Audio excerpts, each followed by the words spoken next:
Valideynlərdə belə bir fikir mövcuddur ki, uşaq soyuq su içəndə xəstələnir. Yəni soyuq su bu boğazı həqiqətənmi ağrıdır, uşağı həqiqətənmi xəstələndirir? Toplum olaraq soyuq su qorxumuz var və uşağa mütləq suyu istiləndirib verirlər və belə olduğu halda da uşaq soyuq suya öyrəşməmiş olur və daimi suyu isti içən uşaqlar nə vaxt əlinə keçib soyuq su içsə həqiqətən də xəstələnir. Niyə? Çünki bu soyuq suyu uşaq orqanizmi alışmadığı bir şey olduğuna görə stress faktoru kimi qəbul edir və immunitet düşür.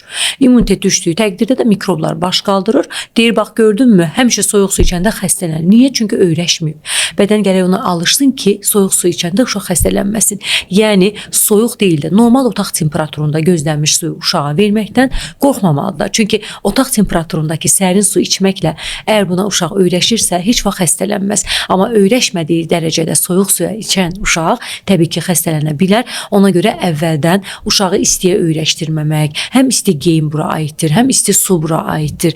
Hər şey, bütün yeyəcək, içəcəkləri isti formada uşağa verdikdən sonra sərin, ən az biraz sərin formada qəbul edəndə uşağın bədəni bunu götürməyə bilir. Ona görə valideynlər əvvəldən soyuq su qorxusu olmamalıdır. Uşaq soyuq olar qorxusu olmamalıdır. İstər geyimdə, istər qəbul etdiyi qidanın temperaturunda buna fikir versələr, soyuq su uşaq nə vaxt əlinə keçib içərsə xəstələnməz.